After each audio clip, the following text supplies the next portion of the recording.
Hi, my name is Randy. Welcome to this screencast where I will show you how to create a podcast, which is a fun and easy way for you and your students to practice and showcase language in the classroom.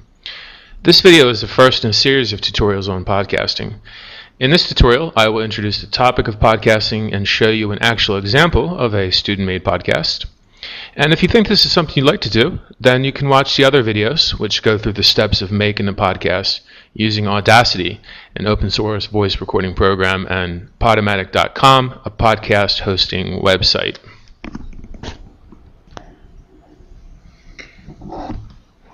If you look at podcasting on the Wikipedia page, you'll see a rather long definition here.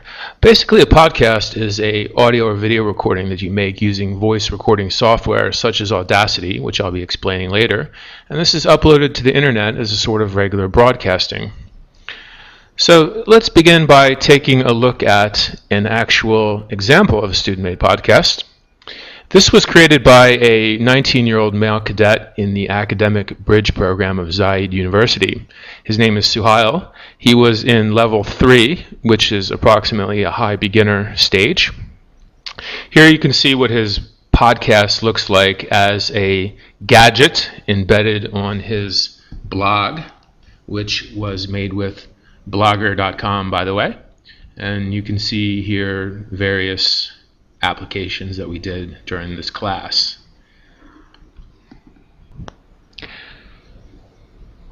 To play, you simply click on the video.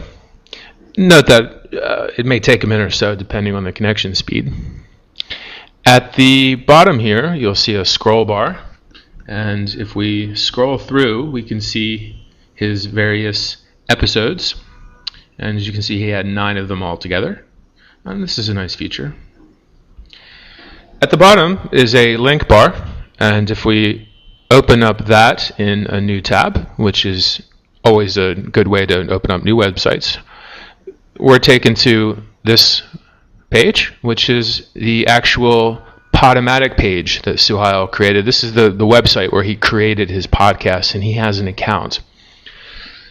And as you can see, he's got all of his episodes here, and scrolling down, we can see that each of his episodes has a photo.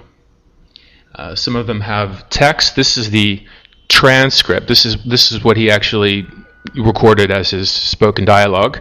And the MP3 file, which is here, if you just click on play, that will open up as a new window. We can also go to this link called Permalink, and if we open up that in a new tab, we're taken to this page, and here again you can see his various episodes, and this is the audio file. If you click on that, you can hear Suhail there reading his transcript. I'm not sure how well that sound is actually coming through. You may hear that it's a little bit low, but anyway, that's his voice, and this is where he's recorded an MP3 clip, basically, which was uploaded into the website. On this page, you can also do things like leave messages and comments. For example, down here, you can get embed codes for embedding in websites like Blogger. You can email the links. You can get links to other social media platforms for embedding, and so on. As a learning tool, podcasting is a nice application that students really seem to enjoy. You can set this as a weekly assignment, in which case students podcast on various topics that you set or which they're free to choose. In the case of the student I'm showing here, Suhail, his class was free to choose their own topics each week. They simply had to talk about a subject for 3 to 5 minutes and upload that along with the photo. They were given class time, working in groups of 2 or 3, where they prepared spoken text as a written transcript, which I would then check for accuracy before they recorded it. So this can be either a controlled exercise in which students write their transcripts and then record their voice, or a more uncontrolled activity, for example, where students, let's say, record a discussion in a more unrehearsed fashion. Podcasting is a good example of how technology can be used to put a twist on traditional classroom activities, such as speaking and presentations and so forth. Because it not only leverages technology which engages them, but it also provides a real audience, which is often lacking in the EFL classroom context.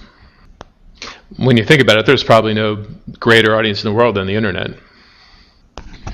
Well, that's it for this screencast. I hope you found it helpful, and if you think it's something you'd like to do with your students, which I do recommend, then take a look at the next couple of videos explaining the mechanics of using Audacity and Podomatic.com.